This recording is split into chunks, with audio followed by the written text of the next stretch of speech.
歡迎到異世界，咁終於到呢個鑑定嘅人係啦，呢個先抽免費抽先啦，冇錯。咁我得兩隻啫，就係只有男主同埋呢個夏洛特可以抽，係啦，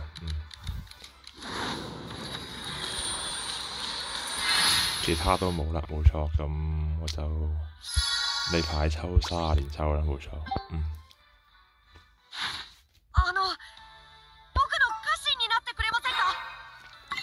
雖然我對佢哋呢個評價同效果都唔好處有個好大嘅期望，我就隨便抽啦，冇錯。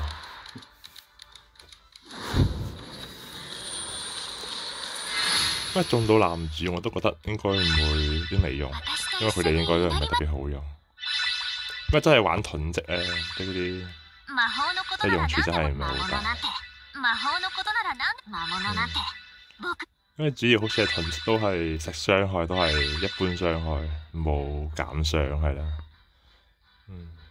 都係冇盜賊團長，我出咗團長依然都係冇揾得去上去 HHN 度係啦，冇錯，冇得上。好，第二次。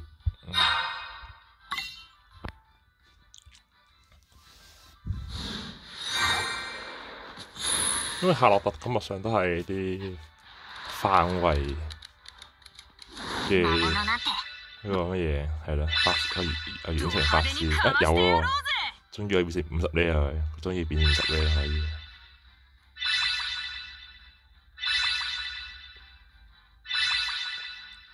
有冇新嘅交互權啊？冇新嘅交互權啊！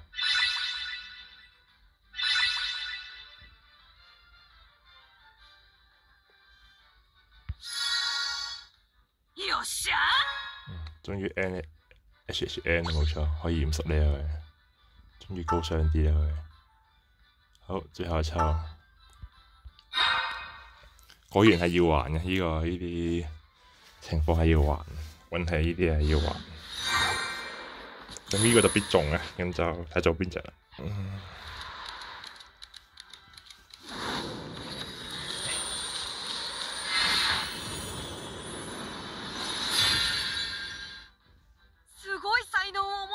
男主アルス。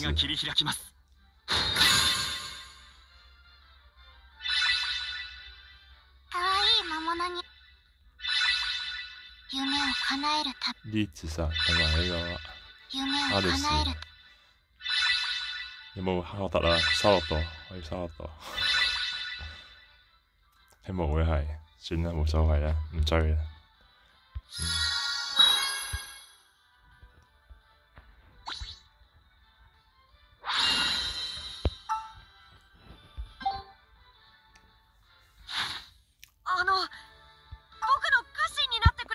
好，咁就基本咁樣先啦。佢嗰個主線我都唔打住啦，因為今日有啲其他嘢要做，咁就主要唔做呢 game 啦，好錯。咁等之後直播先就算呢啲嘢，係啦。咁就拜拜。